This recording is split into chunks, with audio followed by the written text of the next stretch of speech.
Assalamualaikum warahmatullahi wabarakatuh.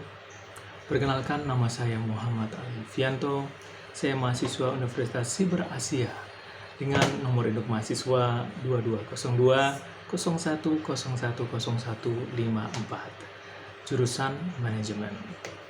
Pada kesempatan kali ini, sebagai bagian dari penilaian ujian tengah semester, kita akan membahas terkait perselisihan antara dua perusahaan air minum dalam kemasan, dua perusahaan besar, yaitu yang pertama adalah PT Tirta Investama atau dengan merek dagangnya Aqua, dan juga PT Tirta Fresindo Jaya dengan merek dagangnya Le Minerale.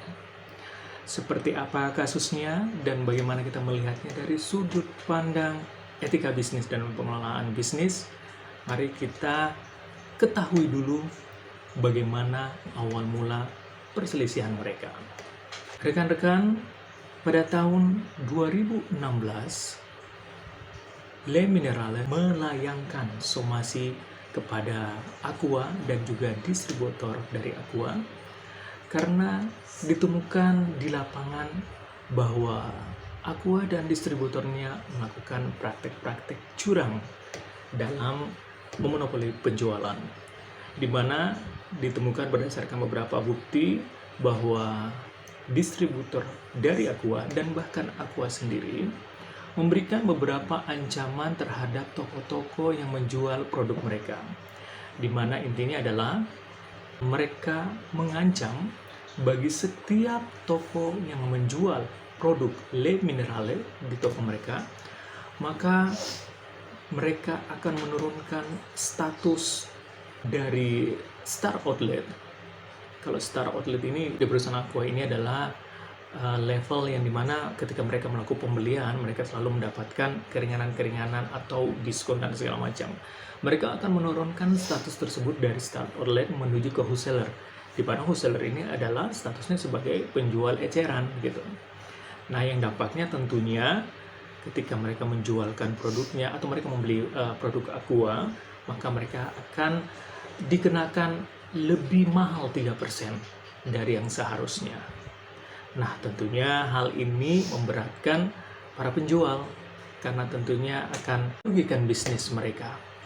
Merugikan bisnis mereka karena mereka akan membeli produk dari Aqua ini jauh lebih mahal 3% dan juga tentunya mengurangi keuntungan mereka dengan bekerja sama dengan beberapa vendor, karena tentunya mereka melarang bahwa ada vendor yang lain selain Aqua yang bisa dijual di sini. Nah, apa yang terjadi setelah media mengkonfirmasi, mereka membantah terhadap pernyataan ini. Mereka benar tidak benar adanya kami melakukan pengancaman atau melakukan degradasi terhadap status para penjual. Namun, walaupun begitu, tetap saja para penjual merasa keberatan, dan dengan keberatan ini mereka melaporkan Aqua dan distributornya ini kepada Komisi Pengawasan Persaingan Usaha atau KPPU. Dan ketika setelah menerima laporan ini, KPPU melakukan investigasi lapangan dan finally mendapatkan bukti, bahkan lebih dari 2 alat bukti yang mensahkan bahwa Aqua dan distributornya telah melakukan pelanggaran atau etika dalam berbisnis yang melanggar beberapa pasal yang terkait. Kasus ini cukup menarik karena mengingat Aqua adalah perusahaan yang sangat besar, ya.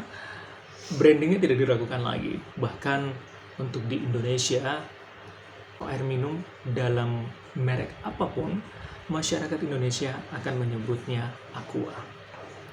Akan tetapi yang kita bisa melihat di sini bahwa perusahaan sebesar itu pun masih merasa ketar-ketir, masih merasa risau ketika ada kompetitor yang lain yang muncul.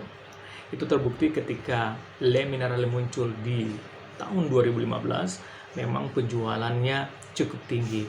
Ya, walaupun sebenarnya Aqua pun juga selalu merajai pangsa pasar gitu, namun tetap saja hal ini membuat mereka menjadi gusar dan akhirnya melakukan usaha-usaha yang pada akhirnya tidak hanya merugikan mereka, tapi merugikan perusahaan yang lain dan juga merugikan para penjual.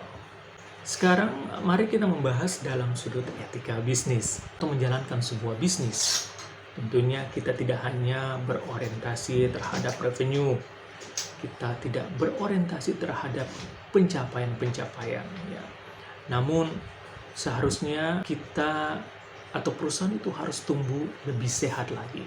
Ya. Jangan hanya memikirkan revenue dengan peningkatan penjualan, lalu melakukan cara-cara yang tidak baik atau cara-cara yang ilegal. Jika kita cermati, maka etika berbisnis ini sangat luas cakupannya. Etika ini dibutuhkan agar bisnis tersebut dapat berjalan dalam positive environment, positive relation, ya. Seperti contoh bagaimana kita melihat kasus Aqua dan Le Minerale ini. Untuk mendapatkan keuntungan yang signifikan, cara-cara memonopoli itu dilakukan di lapangan. Lalu apakah itu berhasil? Mungkin dalam waktu short term itu bisa saja terjadi. Namun dalam long term saya yakin tidak, karena buktinya mereka mendapatkan laporan dan juga mendapatkan somasi dari perusahaan lain. Dampak dari etika ini juga tentunya berpengaruh kepada perusahaan itu sendiri. Selain dapat meruntuhkan reputasi yang telah dibangun, perusahaan juga harus memikirkan kehidupan sosial karyawan mereka sendiri.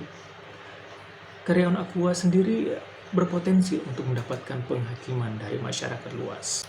Karena bahwa perusahaan Aqua ini melakukan cara-cara yang kotor, ya, maka karyawan juga yang bekerja di perusahaan itu adalah dianggap sebagai pihak-pihak yang ikut bekerja sama, ikut mensupport dari kegiatan ini.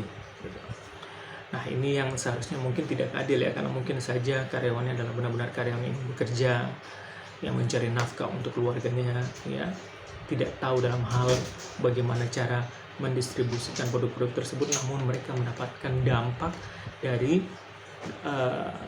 perbuatan memonopoli perdagangan ini. Lalu seperti apa yang harus dilakukan dalam menjalankan bisnis? Seyogyanya dalam usaha untuk pencapaian bisnis, maka seharusnya kita lebih berfokus kepada kualitas produk kita dan mengembangkan ide-ide kreatif.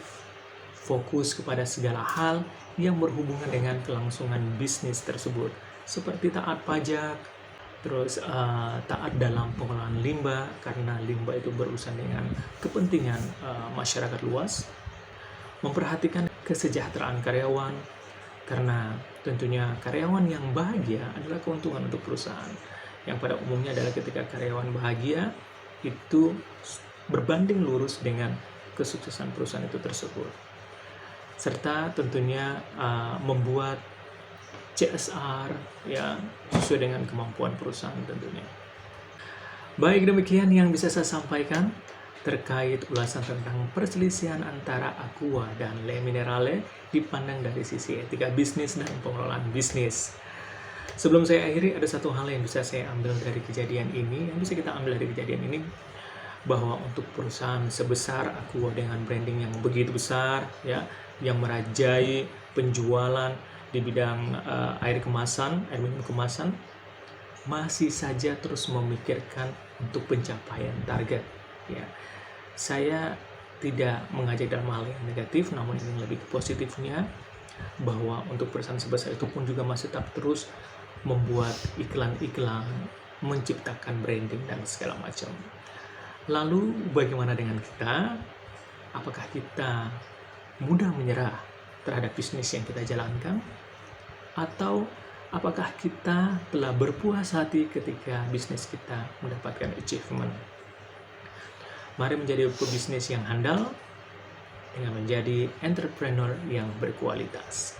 Terima kasih. Wabillahi taufiq wal hidayah. Wassalamualaikum warahmatullahi wabarakatuh.